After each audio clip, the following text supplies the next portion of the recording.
So it's been a couple of hours since I made a decision that I kind of regret doing, and that is sacrificing my beauty sleep to watch the New England Patriots taking on the Indianapolis Colts, my Patriots. And of course, the reason why the game was kicking off at such a weird time was because they were playing at the Commerzbank Arena. Commerzbank? I don't know. They've changed the name at the Wild Stadion, that would call it that's the original name for you Eintracht Frankfurt fans. Yes, die spielen fast in Frankfurt am Main. There's another Frankfurt in Germany.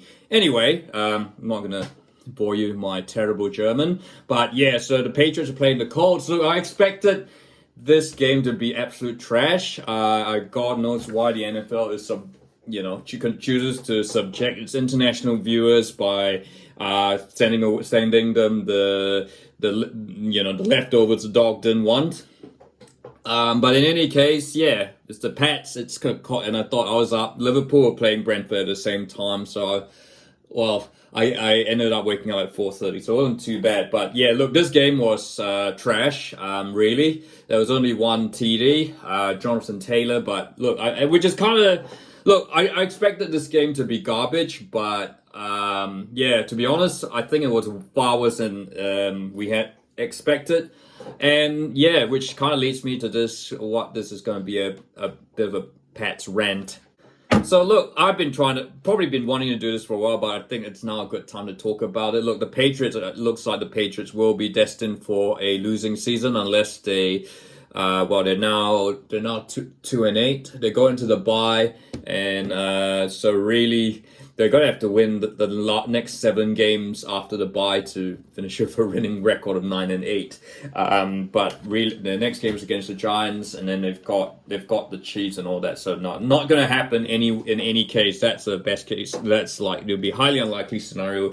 Look, I guess I firstly want to talk about Mac Jones. Not want to waste time. I want to talk about Mac Jones. Look, I know there has been a lot of criticism, and I like to back the dude out. I don't like bagging players, but I think it is quite evident that, despite, they've got Bill O'Brien to do the offense, and he's probably the best person that we have to fix the offense.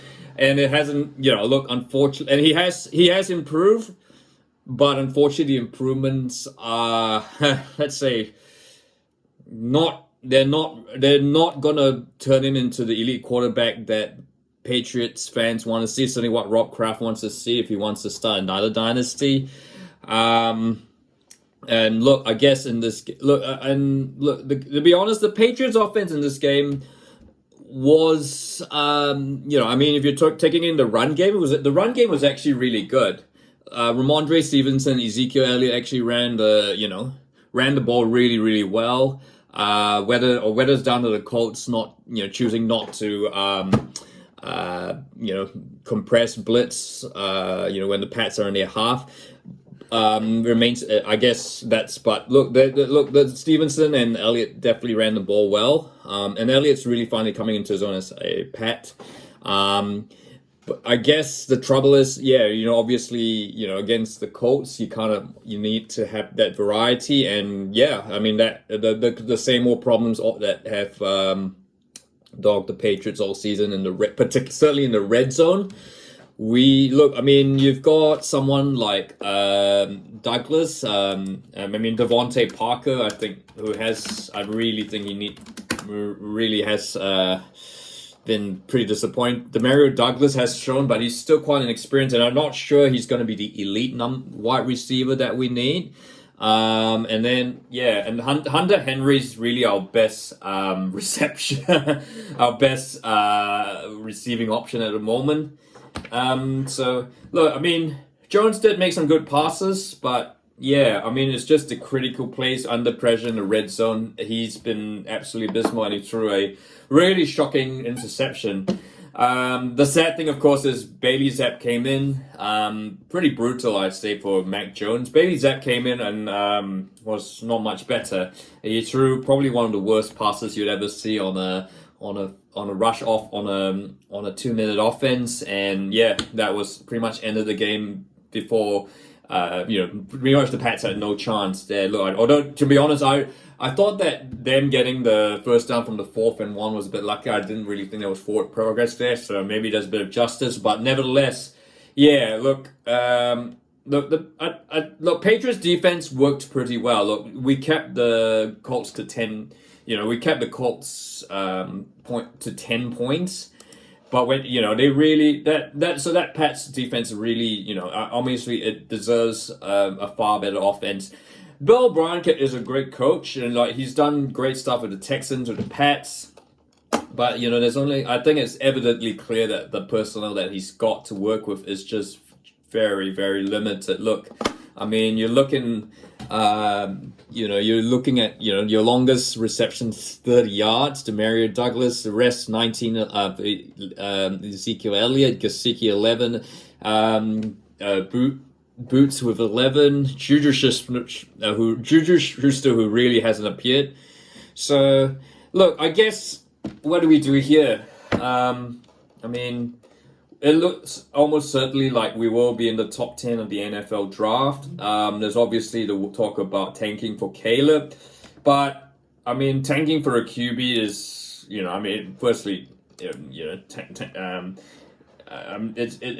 going to be a huge gamble whoever they take. Look, I mean, Caleb has shown his talent, but I've seen 1 or 2 USC games, and, Caleb, I think Caleb's a little bit more on the overrated side, to be honest. I'd go with someone like, Bo Nix or Penix. Bo Nix, of course. It was Bo Nix versus, in fact, it's really been, the last few weeks we've seen a bit of, we've been fortunate to see a couple of future number 1 QBs playing each other. Bo Nix, of course, led Oregon over USC, and then the other week, Penix led Washington over USC. Michael Penix, that is. But the thing is, of course, you got to think. I think at the moment, Chicago and Carolina's got the number 1 draft. Chicago, and then possibly Arizona, New York Giants. I think Houston's probably going to move down the draft order, and with CJ Stroud going well, plus I'm sure they'll be happy to drop down the order to get a wide receiver or a tight end.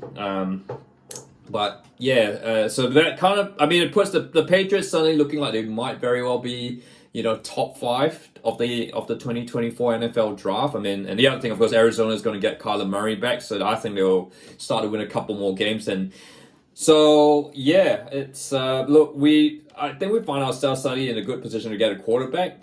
But I think the other thing is we need to get an elite wide receiver. Look, wide receivers shouldn't really be drafted number 1 unless there's someone special like Jerry Rice's or Randy Moss. Randy Moss was, of course, the last wide receiver to be drafted number 1. Your Lamar Chases were drafted much further down the order. Obviously, there are a couple of wide receiving options that could be looked at. Marvin Harrison Jr., the son of the great Marvin Harrison. He's been lighting up the college football scene for a number of seasons for Ohio State. He's certainly almost going to be the number 1 wide receiver, and I guess if the Giants take a QB to replace Daniel Jones, that kind of means. That would leave, maybe that would open the door for the Pats taking a wide receiver. I think from a conservative point, I like to give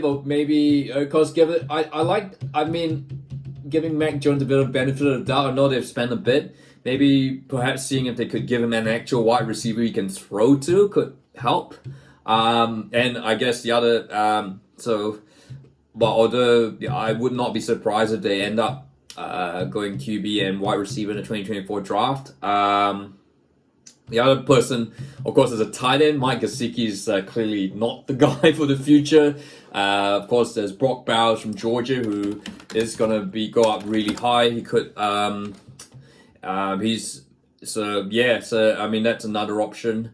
And he's a junior. So yeah, who knows? Maybe. He might not require such a high draft pick. But look.